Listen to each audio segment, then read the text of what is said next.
한 주간 동안 하나님께서 저와 여러분을 사랑하셔서 보호하시고 이 자리까지 예배 드릴 수 있도록 함께해 주신 하나님 앞에 모든 영광을 드립니다. 저희가 지금 장로님 기도하신 대로 6개국에 지금 선교사를 파송해가 단독 선교사를 파송했는데 며칠 전에 이제 인도에 이성현 선교사님이 이제 콜카타에서 들어오는 비행기가 없잖아요. 비행기가 없으니까 할 수 없이 이동을 버스를 타고 이제 한국 대사관에서 준비한 사람들하고 모여가지고 같이 와야 되니까요. 32시간인가 36시간 버스 타고 이동해가지고 드디어 한국에 돌아왔다 하시더라고요. 그래서 내가 잘했다. 불안해하지 않고 어쨌든 뭐 잘 지금 계속해서 격리하다가 잠시 이제 그 사이에 지금 한국에 들어온 거거든요. 그동안 이제 한국에 들어오면 아시다시피 2주간 격리해야 되니까요. 지금 이제 격리 상태에 있는데 위로해 주시기 바랍니다. 지금 이제 6개국에 파송한 선교사들이 3분은 지금 국내에 돌아가 있고 3분은 지금 현지에 있는데 제가 그랬어요. 이 현재의 고난은 장차 나타날 영광과 좋게 비교할 수 없다. 쉬어가면서 재충전해서 다음 새 힘을 얻어 새 출발하자. 제가 그랬어요. 사랑하는 우리 성도 여러분, 우리가 세상 살면서 어떨 때는 뭐 살아가면서 아무 열매도 없고 또 어떨 때는 낭패당하는 경우들이 꽤 있습니다. 근데 그럴 때마다 제가 보니까 잘 극복하는 사람들이 누구냐면 낙천적인 사람들, 너무 의심 많고 너무 어떻게 되느냐고 따지고 뭐 이런 사람들이 대부분 한번 무너지면 못 일어나더라고요. 그러나 잘 될 거야.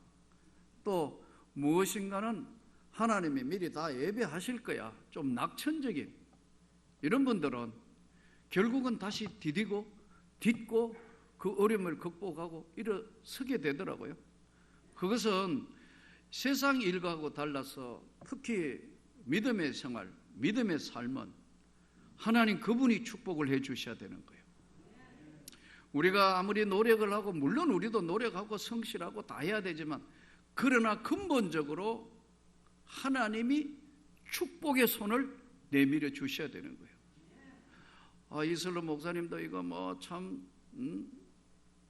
우리 부목사 이렇게 참 있다가 몸이 아파서 이제 그만두고 서울대 병원에서 심장을 수술했는데 이거 이야기 들으니까 정말 가만히 있다가 또 그 생각이 안 돼가지고 또 가서 기도하고 가만히 생각하다가 또 그 생각이 안 되고 또 가서 기도하고 어쨌든 정말 생사가 왔다 갔다 하는데 이제 생명은 안전선에 들어왔다.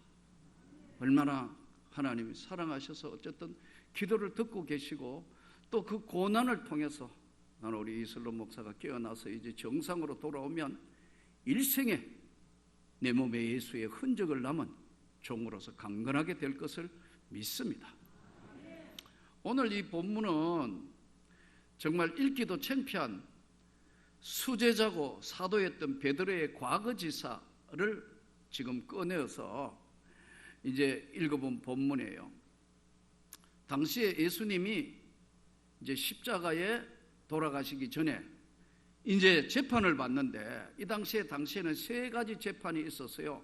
안나스 법정, 가야바 법정, 빌라도 법정, 이 3군데 법정이 있었는데 안나스 법정은 뭐냐면 가야바 대제사장의 장인 어른인데 이 당시에 대제사장은 세습이 되어 왔어요. 그러니까 이제 가야바한테 세습이 되어서 사위였는데 장인이니까. 그런데 이제 그 안나스 법정에 제일 먼저 끌려가는데 이 안나스 법정과 가야바 법정은 대제사장은 뭐냐면 종교 재판을 하는 거예요. 율법을 범했다. 이게 정말 하나님 앞에 이거 아닌 것 이런 재판을 하는 종교 재판이었고 빌라도 재판은 딱 2가지예요. 반역자 처단하는 거고 또 하나는 뭐냐면 반역자는 뭐죠? 밀란을 일으키려 하는 거, 반란을 일으킬까 봐 처단하는 거하고 또 하나는 세금 포탈하는 거. 그래서 예수님이 가이사의 것은 가이사에게, 하나님 것은 하나님께 드리라 그러잖아요. 이 세금을 안 내고 포탈하면 빌라도 법정에 끌고 간 거예요. 그러니까 이게 실형법이고, 안나스 가야바는 종교재판을 했다고요. 근데 예수님은 보통 이제 재판이라는 게 여기 끝나고 그 다음에 어떤 기간이 끝나서 다시 끝나고 이 기간이 있는데, 예수님은 안나스 법정, 가야바 법정, 율법 범했나? 네가 하나님의 아들이냐? 내가 바로 그러다. 더 이상 들을 거 없다. 처단해야 된다. 이렇게 해서 안나스 가야바, 그 다음에 바로 로마 황제에게 반란을 일으킨 다른 왕이, 자기가 왕이라고 한다, 밀란이 일어날 것이 두려워서 빌라도가 십자가에 사형 판결을 하지 않습니까? 이 가야바 법정에, 이제 가야바 지금 제사장 그 법정에 끌려갔을 때 일어난 사건이에요. 근데 이 이제 예수님이 갑자기 로마 군인한테 체포당하고 하니까 예수님이 미리 내가 십자가에 죽은 지 3일 만에 부활하게 될 거 아무리 이야기해도 이 당시에 지금 제자들은 실감 있게 듣지도 않았고, 솔직하게 제가 볼 때 성경을 통하여 보면은 예수님의 십자가 사건도 안 믿었을 것이고 부활도 안 믿었던 것 같아요. 이 당시에 베드로는 예수님이 이제 체포되니까 그 당들도 같이 체포당할 거니까 사실은 다른 제자들은 다 도망갔어요. 근데 이제 베드로는 그래도 믿음과 의리를 지킨다고 어떻게 됐는가 궁금하니까 이제 거기 가본 거예요. 베드로가 바깥들에 앉았더니, 이제 그 제사장들 집은 바깥 안뜰과 바깥들을 나누어 놨어요. 이 바깥들은 이방인들하고 종들하고 거기 뭐 모여가지고 음식도 먹고 앉아서 있는 그런 곳이고, 안뜰은 이제 종교 재판하는 장소예요.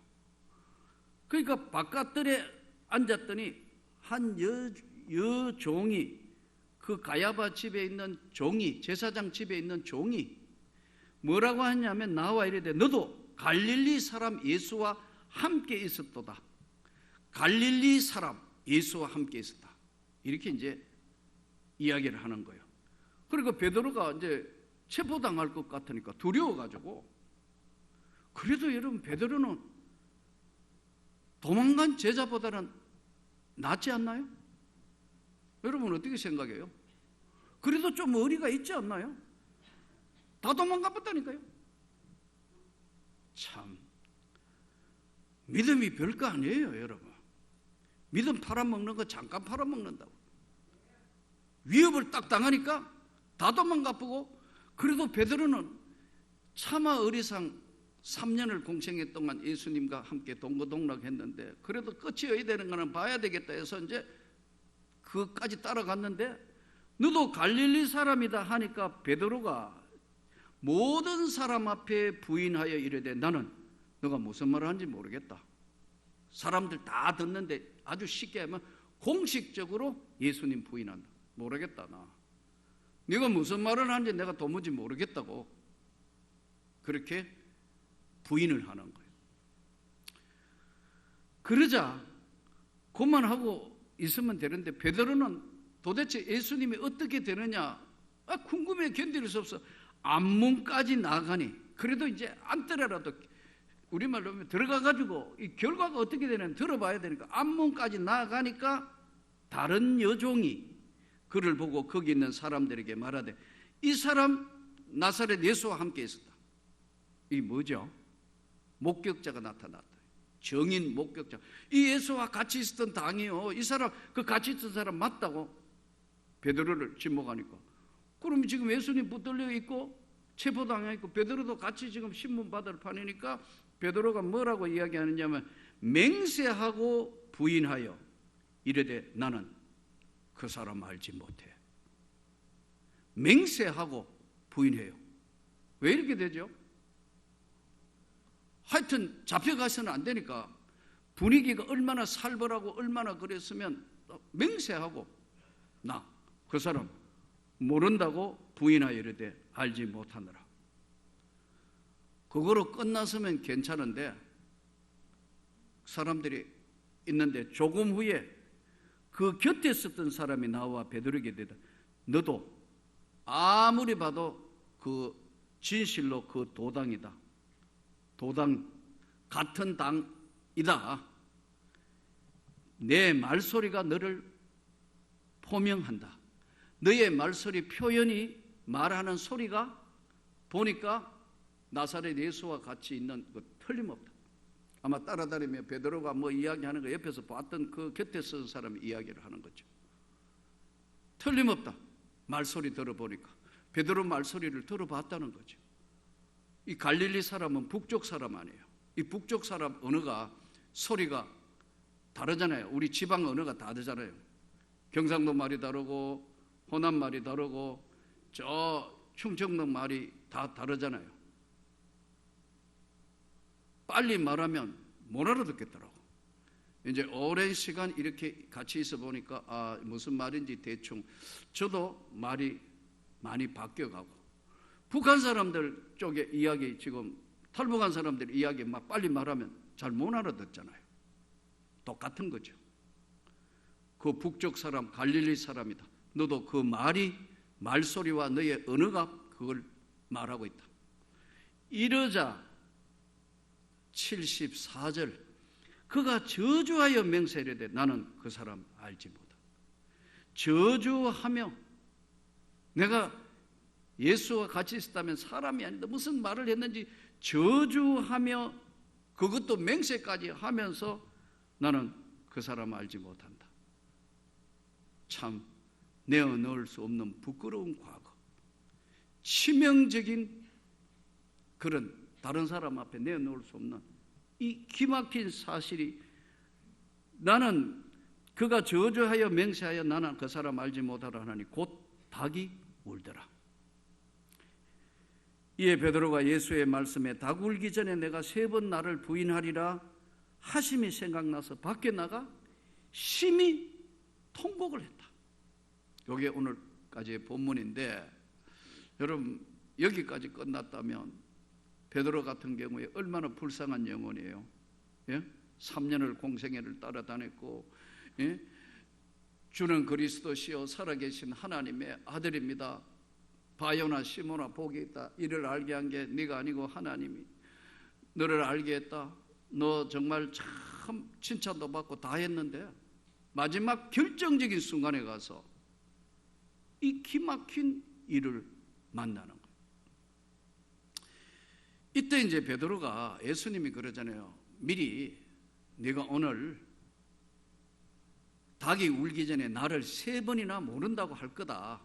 근데 이 말을 베드로가 새겨 들은 것도 아니고 지나가는 이야기로 들었는데 그게 그대로 이루어지는 거예요. 그런데 이 사실을 통해서 우리가 깊이 들여다보면 베드로 이해가 된다니까요. 이해가 된다. 그런데 이 기막힌 사실 앞에 베드로가 나가서 막 통곡을 한다. 그게 이제 이 성경으로서는 마무리된 것 같은데 베드로는 어떻게 살았어요? 그 다음에 낙심해서 고향으로 돌아갑니다. 나는 다시 고기 잡으러 가노라. 이제 도망갔던 제자들하고 만나가지고 다 뿔뿔이 이제 고향 앞으로 돌아간 거예요. 모든 것이 종료된 것 같았어요. 시간이 멈춰진 것 같았고 베드로의 생애 속에는 아픈 기억으로 가장 가슴 아프고 돌이켜 생각해보기도 싫은 정말 고통의 시간과 눈물의 시간과 자기만이 알고 있는 내어놓을 수 없는 그런 아픈 뼈아픈 과거를 가졌다고요. 그러니까 고향으로 돌아가가 뭐 고기 잡는데 잘 잡히지도 않고 마음이 여러 가지 심란하고 한데 뭐 12제자 흩어져 있으니까 뭐 거의 어부들이었으니까 너는 뭐 하냐 많이 잡았냐 뭐냐. 베드로는 시리에 잠겨 있는 사람이에요. 그 이야기가 요한복음 21장에서 연결이 돼요. 그러니까 이제 일터로에 나오긴 나왔는데 마음이 한 번도 유쾌하거나 그렇지 않는 거예요. 그러던 어느 날 시름에 잠겨서 물고기 잡으러 그물을 던졌지만 고기도 안 잡히고 마음도 심숭하고 다 세상 그야말로 자괴감 속에 무너진 그에게 다 끝났다고 생각한 예수께서 생전에 하던 음성으로 세 번째 제자들에게 나타나셔서 베드로야, 그물을 배 오른편으로 던져라. 다 끝났다고 생각했는데 베드로야, 그물을 배 오른편으로 던져라. 베드로가 예수의 음성인 줄 단방에 알아. 그래서 뭐라고 대답합니까? 주여, 밤이 맞도록 그물을 내려 고기를 잡았지만 한 마리도 못 잡았어요. 그렇지만 내가 말씀에 의지해서 다시 그물을 내리겠습니다. 뭐 그 근방에 있는 바다라는 바다는 갈릴리에 자라서부터 호숫가에 자라서 그 내용들을 어디에 고기가 있고 몇 시쯤에는 어디에 잡히고 뭐 훤하게 아는 어부인데, 베드로야, 얕은 데 그물을 던지지 말고 좀 더 깊은 데 가서 배 오른편으로 그물을 던져라. 말씀에 의지해서 그물을 던졌는데 어마어마한 고기, 성경에 보니까 153마리 큰 고기만 그물에 둘러니까 끌어당길 수가 없어서 옆에 있는 친구들을, 동무들을 불러서 이 153마리 되는 큰 고기를 무트로 끌어내는데 예수님 음성을 들었던 베드로가 예수님 앞에 나와서 첫 번째 한 얘기가 뭐냐? 주님, 나는 죄인입니다. 나는 주님을 부인했던, 살아왔던 내 인생 삶을 다 돌아봐도 이건 내어놓을 거 없는 죄인 중에 죄인입니다. 나를 떠나가십시오. 나 같은 거 보지 마시고 그냥 버리시고 떠나가십시오. 나는 죄인입니다. 이 말에 예수님이 다른 반응으로 베드로에게 다가와서 하시는 말씀이 요한복음 21장 1절부터 그 14절까지는 베드로가 물고기 잡아서 예수님 만나는 그 세 번째 예수님 만나는 장면의 이야기고, 21장 15절부터는 이번에는 예수님이 이제 베드로에게 말씀하는 겁니다. 요한의 아들 시몬아, 네가 나를 사랑하느냐? 여기에 수많은 사람, 다시 갈릴리 바닷가에 와가 다 그물 던지고 다시 세상으로 돌아간 이 수많은 세상 속에 사는 모든 인생들 중에 여기 있는 많은 모든 사람들보다 너가 나를 사랑하느냐? 베드로가 뭐라고 하죠? 내가 주님을 사랑하는 줄 주님이 아시지 않습니까? 또 묻는다고요. 요한의 아들 시몬아, 네가 나를 사랑하느냐? 그 있으면 하면 내가 주님을 사랑하는 줄, 내 인생에 이렇게 주님을 부인하고 살았던 내 인생은 실패한 인생이고 다 부서진 인생이고 내놓을 거 없는 인생이 다 알지 않습니까? 내 양을 먹이라. 똑같은 질문에 똑같이 세 번 대답하게 하는 그 베드로를 향하신 하나님의 사랑이 여기서 끝났으면 아무것도 아닌 인생을 주님이 세 번째 다시 찾아오신다. 우리가 오늘 이 땅에 살면서 믿음 좋은 사람 따로 있는 게 아닙니다, 여러분. 오해하시면 안 됩니다. 이 믿음은 하나님의 은혜예요.